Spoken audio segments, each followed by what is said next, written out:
Big Tuna, being the higher seed for now at least, gets to ban 2 maps from the map pool. All right. I know people aren't gonna like it, but I'm not playing Mega Random. So All right. No, I don't want to play Mega Random. tell us not Uh, to that. yeah. Let's also ban Four Lakes. Not really feeling that. Okay. So that's Mega Random and Four Lakes out of the options pool, and Tom Bombadil, you can pick what map you're playing on first here. Well, I was gonna say Mega Random. Man after my own heart. We can do. Let's just start off with Arabia, just to warm up. All right. All right. So that's the maps. It's going to be on Arabia. You know how to pick like single map and then just pick Arabia, right? I'm sure. I think you did it before, so it should be fairly easy to do. And now for the civs, Big Tuna. Pardon me. All right. Can ban 3. It's 3 of them. Okay.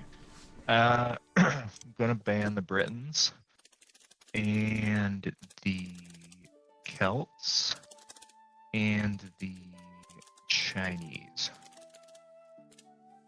Okay. For those of you who are curious or uninitiated, Big Tuna and Nut are one and the same. Yeah.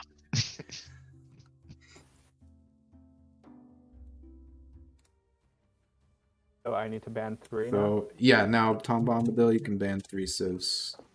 Okay, I'll ban Franks, Berbers,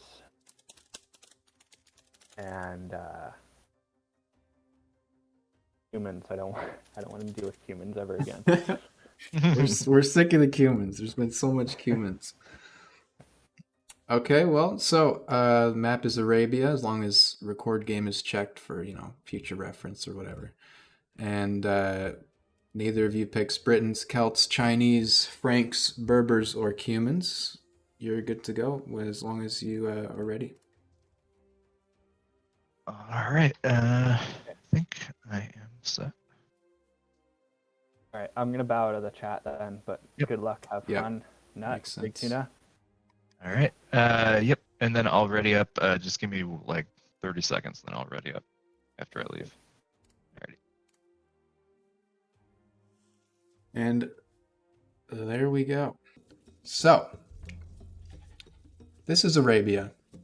Blue on the left, Tom Bombadil in yellow on the right. It's kind of on the top half of the map here, as the Ethiopians as well in yellow. So, this is going to be something interesting. Obviously, the Magyars with their quick Castle Age, with their their cheap cav. I keep thinking I'm hearing somebody in the Discord, but it's just these villagers talking. And Tom Bombadil. Ethiopians are an interesting one. I'm going to tab real fast, so enjoy that.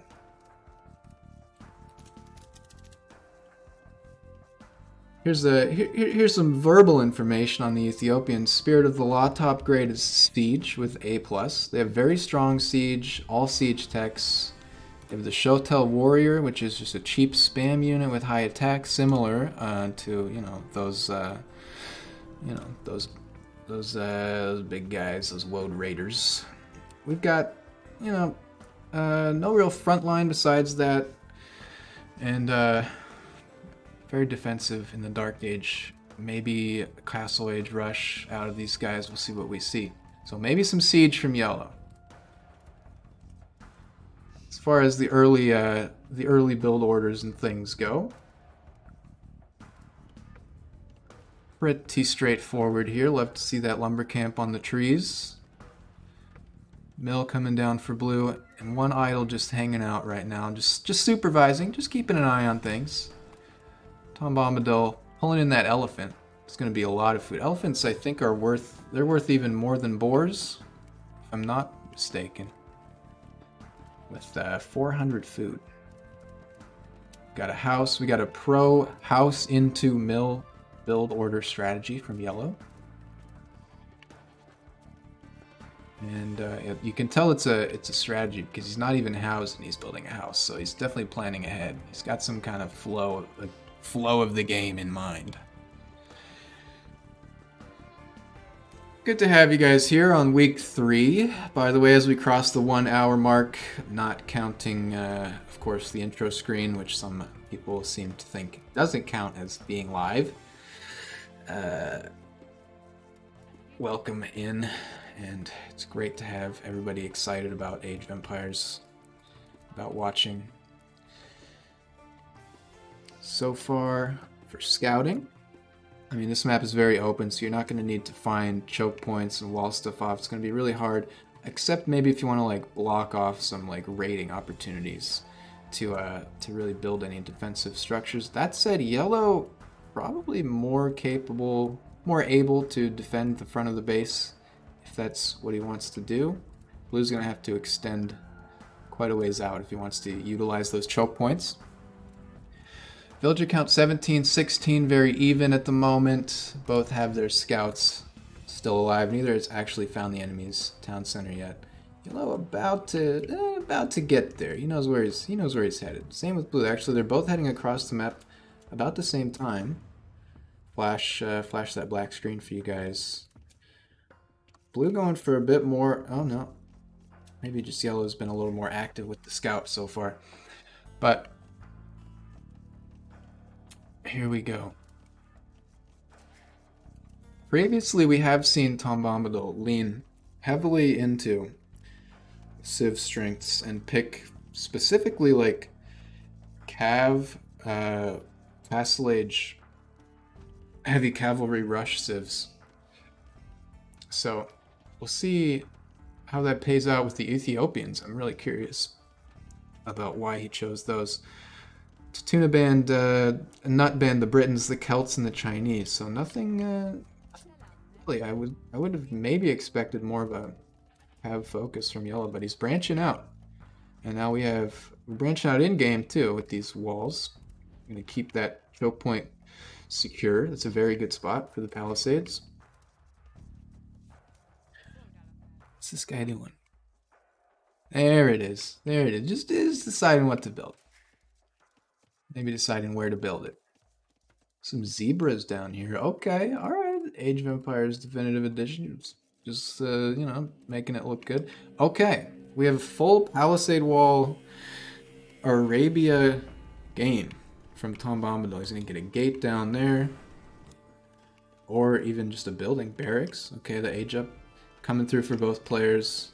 TomBombadil hitting it a little bit earlier. And much heavier on the wood, I guess. Yeah, that's actually a really interesting comparison here. 4 on wood for blue, 14 on food. And over on the other side, on our yellow side, 7-7. I don't know if that's just because he needed wood for palisades, but those are all placed now. We'll see what happens there. Heavy on the buildings, going archery range. Okay, I guess this indicates maybe an archer rush. He's definitely capable of it, this guy. Blue has now, I think that might be the first time he's scouted the enemy base. Scout maybe sitting idle for a little while.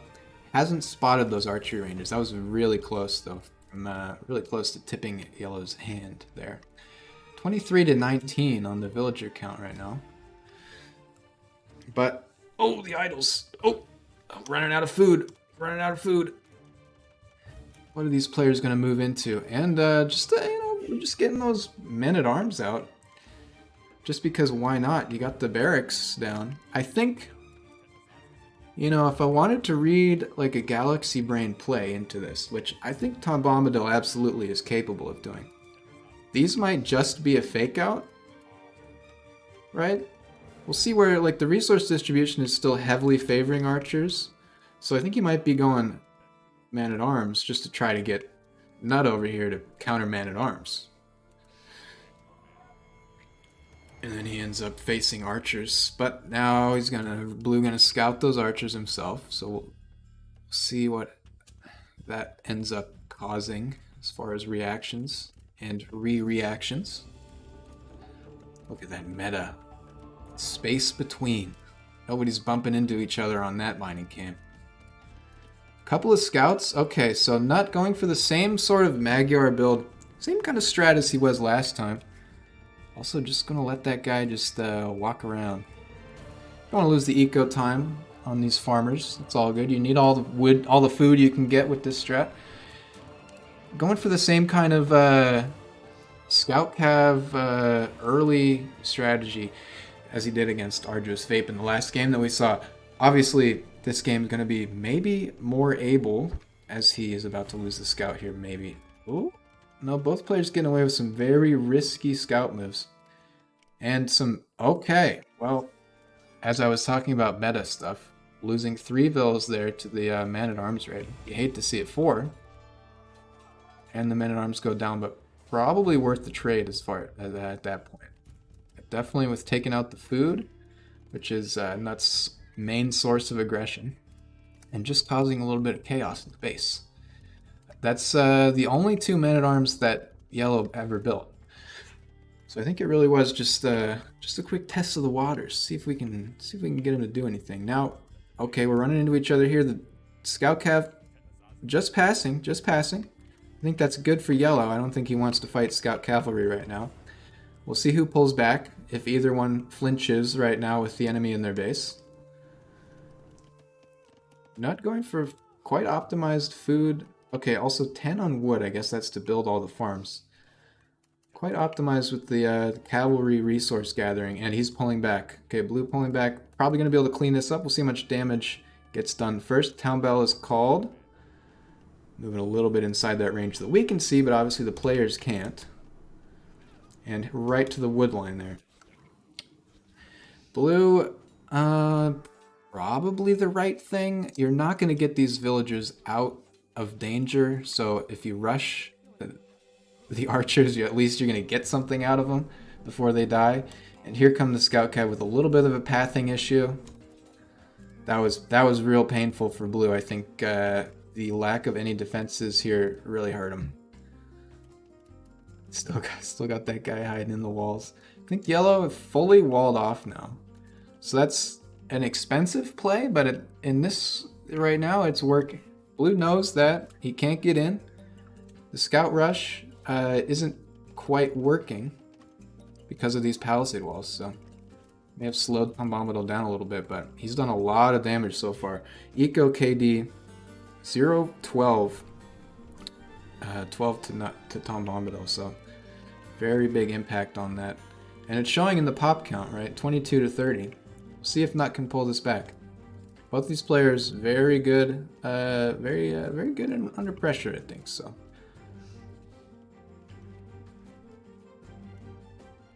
Actually, no,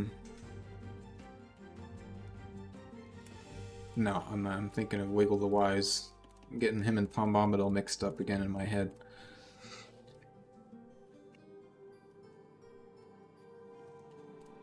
This is a Wisconsin versus Canada match. Something you don't see every day.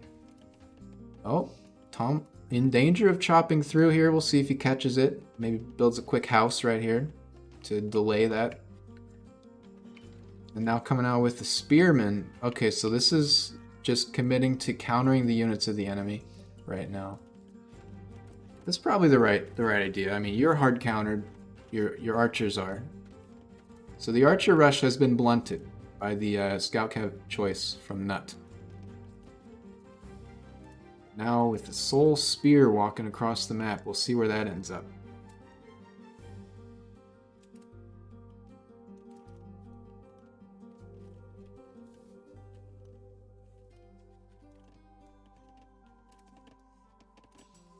And second, okay, that's the blacksmith for blue. We have one stable and one barracks, which is just to unlock the other production buildings. As far as upgrades goes, okay, I assume here, the Magyars just get forging for free as an age-up upgrade. So there's no other way that he could have gotten that without having a blacksmith. pretty powerful as far as you know, the scout cav rush goes. You know, you just get that free upgrade. What happened to that spear? Is he just walking all around the map, trying to spot pocket ecos maybe?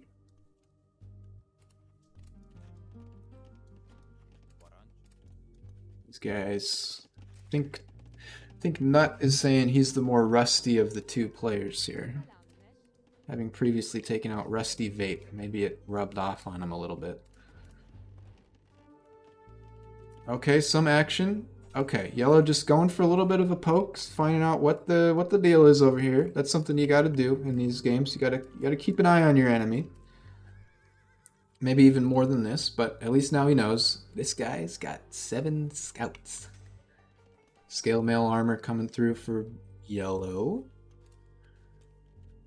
Actually, after having built that blacksmith, I think it was again just a research requirement, or a, you know, age 3 requirement. Hasn't done anything with it yet. Both players about to hit castle at exactly the same time. No pressure since that early 13-12 kills. I don't count that spearman. He was too feeble. But I think Yellow has the advantage right now. Just, you know, both in eco. Oh, actually, hang on. I'm looking at the idle TC time.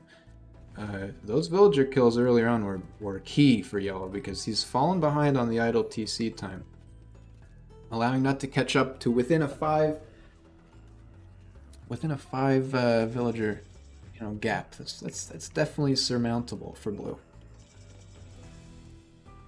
There it is, within like the same 3 seconds. This might be a pretty evenly matched game. But I was saying Yellow probably with the advantage here as far as military goes, just from intel. He knows what's going on this side. Blue, I guess, could surmise that the spears and the pikes are coming, but hasn't been scouting and collecting that data.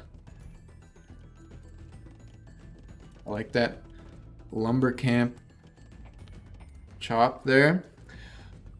We're setting the French versus Atri meta tonight live on stream. That's right, everybody listen to Controversy. He's hyping up what will be the meta going forward. Asti Drongo himself, BCQT. They're gonna be casting these games. They're gonna be casting post, and we're gonna get it live.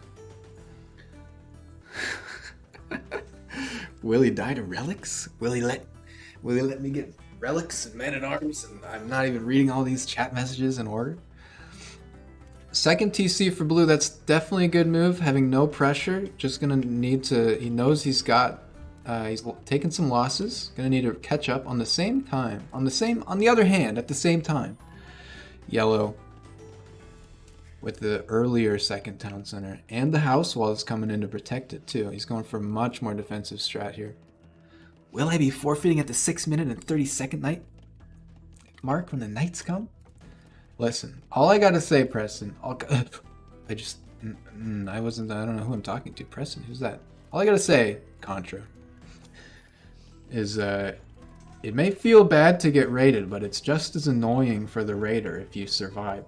The longer you go on, the more annoying it is for them to deal with too. I know, I forfeited at the 6 minute and 30-second mark plenty of time. Alright, crossbows for Yellow. Before any action comes in here, Contra's gonna win, don't worry. Oh, it's gonna be steamy in here. I'm gonna have to do another NSFW thumbnail. Check out the YouTube channel.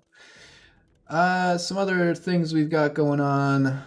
Another live Age of Empires 2 game tonight. That's match 13.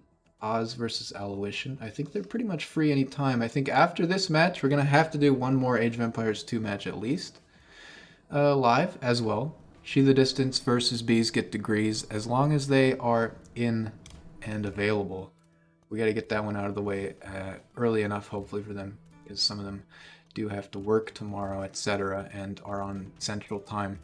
This is obviously the first live match because TomBombadil representing Canada, representing the East Coast. That's where they all live in Canada, as far as I know. And we have armies moving out. This game currently, right now, is happening, and blue with the hill advantage. Getting hard countered right now. He's got knights out, but crossbows are going to have that pierce damage, and halbs, pikes even, not even halbs, going to be able to push in. Blue not moving the villagers away until it's a little late. And going for the third town center. Very risky play when there's an army on your doorstep and you have nothing to respond to it with except for knights, which are, as we established, pretty hard countered here, especially when they're not in mass. Who's gaslighting? Does anybody know what gaslighting means? No. Nobody does. Okay, yellow moving around the back to that wood line. Town center going to get canceled. Only one villager was producing it. Interesting tidbit as this action unfolds. I learned today as I was waiting for my tires to be replaced. How many times can I mention that for no reason? One villager builds at 3 times the speed of any additional villager that you add, and it is linear, so every other villager is working at the same speed. But it's diminishing returns in the nature that, you know, adding another villager just you know, it's not going to add any more bonus. These crossbows are looking impenetrable right now. If blue gets a mass of knights, he'll be able to take care of it. But in the numbers that we're seeing, it's just not working. And he's just having to shuffle around these choppers everywhere. He's just trying to get wood. Taking a few shots from that second TC. I don't know if he even knew that was there yet. One crossbow goes down. Any reinforcements for yellow coming in? Not yet. He's just content to work with what he's got here. These 8 crossbows having 24 kills already. 27 eco, 28. All right, we're just taking on the farms right now. Town bell ringing. Archery range of his own coming up for blue, and yellow just doing the right thing with this crossbow raid, just moving all around the map, poking all the spots. This is actually a great spot to sit in. Maybe circling back around to that gold now, we'll see. But he's content to work with what he's got here and just boom up with the economy on the back end and just solidify his advantage, which is looking quite insurmountable from a viewer's perspective. Now 71 workers to 31. I don't know how Nut comes back from this in game 1. It's looking like it's going to be TomBombadil's to play for here. Taking out those gold workers. Do we have... That's the other gold for blue. It's going to be very exposed up there as well. Okay, skirms are a good move here. It's going to be a bit annoying to tech switch into range now. Actually, blue going for the spearman as well. Tech switches to counter your enemy's units, very effective, but very costly and time consuming. If you can make what you have work, that's great. I'd like to see some more knights coming out for blue. I think if he gets enough of a mass up, he'll be able to handle this. But the skirms are going to do good work. They're getting bonus damage versus the archers. And I think skirms having... What happened to my music? You know what happened to my music is the game ended. There we go. Game 1, TomBombadil is victorious. Hit that on the overlay. And we've got archers to crossbows. Wow. I think that was just pressure. Well played, well played. I think both these players are very evenly matched, and it really just comes down to unit choice and map awareness. And this is going to be an interesting set. I'm looking forward to seeing what happens here.